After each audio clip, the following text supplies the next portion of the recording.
Tax our petrol, tax our shirt, tax our footwear, tax our dirt. Tax our mobile, tax our calls, tax our hovels, crumbling walls. Tax our salary, tax our ride, tax our mithai on the side. Tax our sorrow, tax our cheer, tax our future year by year. And if we ask you to try and fix it, you point and say, you will be viksit. Madam Chairman, a few years ago, I was constrained to observe of my absent friend, the Honourable Finance Minister, that her budget speech in this House reminded me of the garage mechanic who said, I couldn't fix your brakes, so I made the horn louder. Looking at this year's finance bill in her absence, I think she has slightly changed her tune. She's now saying to taxpayers, I couldn't repair the roof, so I brought you an umbrella. This finance bill is a classic case of patchwork solutions at a time when the nation needs clarity, conviction and decisive leadership. The government's economic management finds itself in the grasp of deep-rooted structural challenges, Madam Chairman. We've seen growth targets being scaled down. Double-digit growth is apparently unattainable, and the ambitions of maintaining a respectable growth rate of even 6% and above are fading away. The portion of our population engaged in agriculture is higher than ever, while manufacturing has shrunk to around 15% of GDP, the lowest in this century, ma'am. Our informal sectors of employment are soaring, and dependence on foreign capital inflows to manage the current account deficit is growing amidst a staggering situation where our exports are stagnating, production is not going up. Even those who are earning 5 or 6 times the per capita income are now struggling to maintain their standard of living. So Viksit Bharat by 2047 is a laudable objective for a quarter century from now. But how does this finance bill begin to get us there? It has taken the government years to finally realize that just 2% of Indians, the hard-working taxpayers, ma'am, have been really carrying this country on their backs. Individual taxpayers, mainly the salaried middle class, were already contributing more than the corporations last year, and yet no action was taken. That would have been the time to act, as I pointed out in last year's budget debate. But now, in the current financial year, corporate taxes have crawled up by 8%, while individual and non-corporate taxation has soared by 21%. Now the government finally wakes up and gives something of a tax break to the salaried middle class.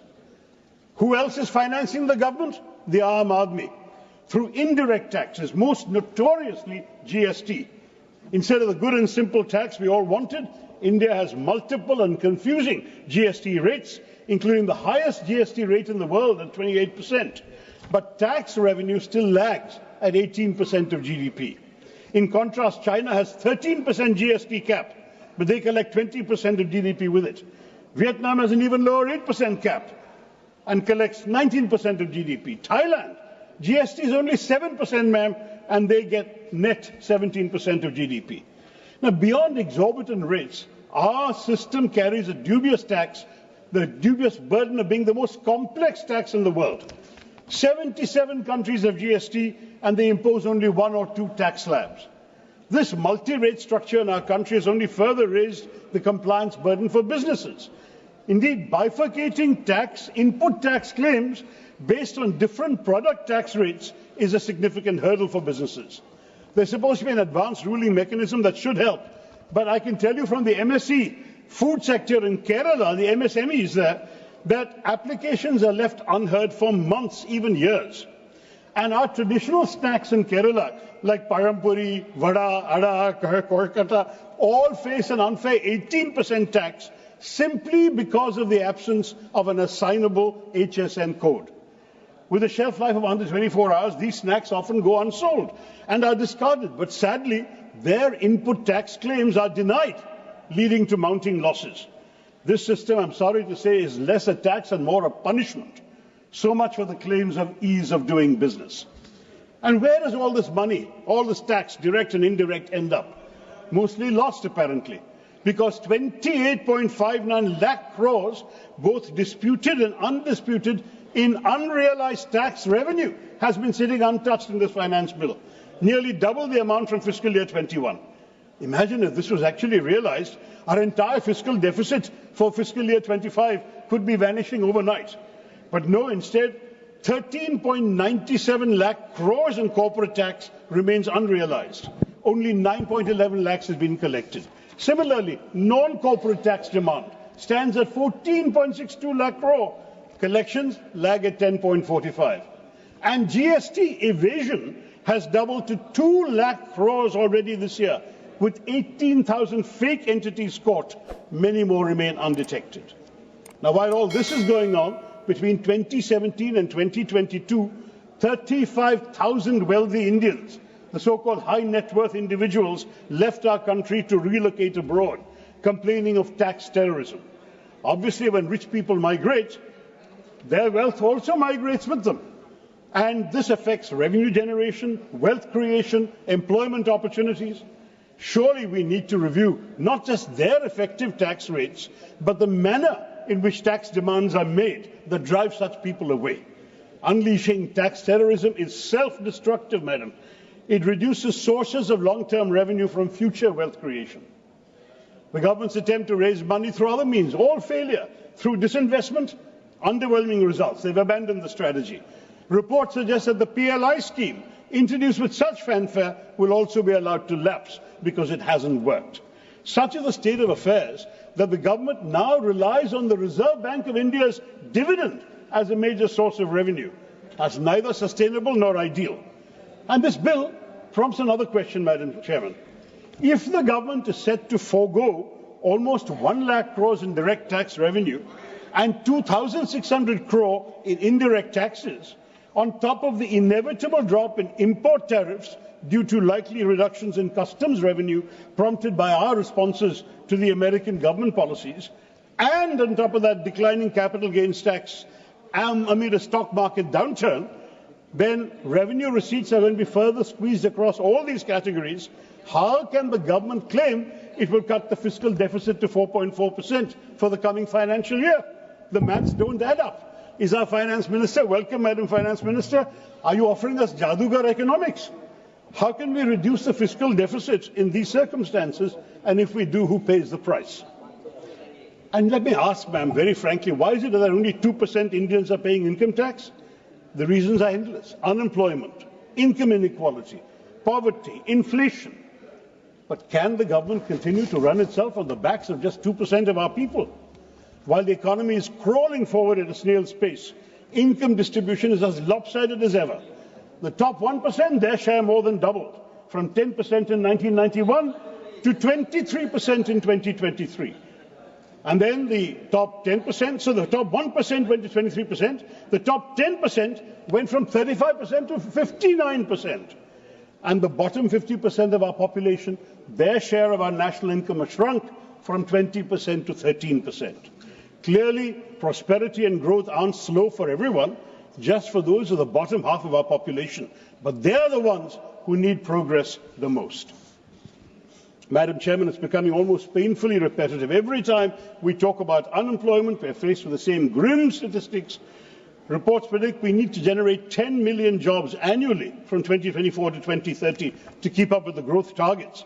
Yet the skill mismatch is glaring. Only half the graduates of our country possess the skills required by industry, leaving a significant gap in their employability. And skill development, sadly, has been a failure. Just look at their placement figures. Now, while unemployment is a concern, the assessment of poverty is troubling for a different reason.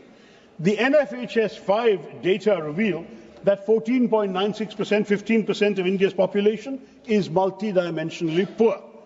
Now, shockingly, the government went 11 years without any consumption survey, any expenditure survey, leaving a significant void in assessing poverty levels until it was finally conducted in 2024. But here's the real issue. Our calculation is still based on the 2011 census, especially the sampling frame. An outdated data set, completely unfit for assessing the present socio-economic reality, is what leads the government to say they've defeated poverty. Well, according to the World Bank, the international extreme poverty line is $2.15 per person, and that's daily, and they use a higher poverty line of $365 for the lower middle-income countries, but India's median poverty line is only 1/10 of that World Bank figure at the present exchange rate, which would make us wonder if we truly understand the scale of poverty around us. It's high time we acknowledge that the true extent of our poverty is very grave, and we must have more accurate assessments to ensure that our efforts at poverty alleviation really work and have a lasting impact on the millions who continue to struggle in silence. The hopes of economic growth and prosperity, Madam Chairman, seem to be slipping further away as unemployment rises, poverty deepens, jobs are scarce, wages are stagnant, and just when struggling households think they might catch a break, instead of easing the burden, small businesses find themselves drowning in compliance rules. Informal workers are still making up a chunk of the workforce, and they're pushed further to the margins. So since the Finance Minister has been kind enough to join us, let me capture the present situation in some light verse. Tax our petrol, tax our shirt, tax our footwear, tax our dirt. Tax our mobile, tax our calls, tax our hovels, crumbling walls. Tax our salary, tax our ride, tax our mithai on the side. Tax our sorrow, tax our cheer, tax our future year by year. GST income tax forms pile high, cesses, surcharges make us sigh. Roads with potholes, trains that derail. Where does it go? Is it all a fail? When we ask, is this all in vain? You smile and say, it's for the nation's gain. And if we ask you to try and fix it, you point and say, you will be viksit. Yet still we pay with a patriotic heart, hoping our cash will play a small part in building a future bright and fair for the nation we love beyond compare. And let me say, ma'am, that the 5 southern states, Andhra Pradesh, Tamil Nadu, Kerala, Karnataka and Telangana, are amongst India's strongest economic engines. They are paying taxes. They generate over a quarter of the country's direct taxes. They contribute 28.5% of GST. But when it comes to receiving their fair share, they get a mere 15% of the centre's tax pool. How is this acceptable? How can states that fuel the nation's economy be expected to sustain their growth with such an inadequate return? By all means, let us ask the richer states to help the poorer ones, but surely not in such a disproportionate manner. The Finance Bill 2025 is yet another move by the centre to hoard revenue here at the state's expense. By slashing basic customs duty on several items that are shared with the states and shifting the difference to agricultural infrastructure and development cess, AIDC, which the centre keeps entirely, this ensures that states lose out. So AIDC share is increased, centre deprives the states of extra rightful revenue. Its growing addiction to cesses is not only opaque, but also undermines fiscal federalism. And yet, for all its love of cesses, there's one the centre just can't seem to stomach, the GST compensation cess, which was intended to offset the loss of revenue to states after the GST implementation and has been extended only till March 2026. That money actually belongs to the states.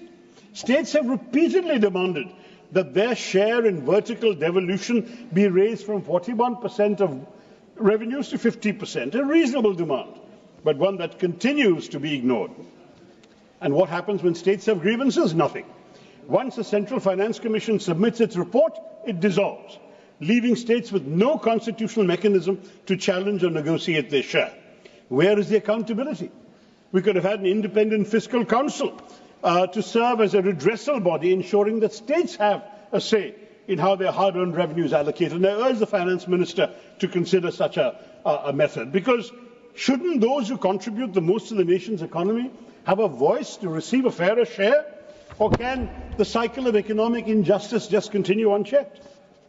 Let me turn, Madam Chair, to my own state, because Kerala's share of tax out of the divisible pool seems to be on a permanent downward slide, from 3.8% under the 10th Finance Commission, 1980-85, to 3% in 2000 to 2005, and now under the 15th Finance Commission, it's down to a mere 1.9%.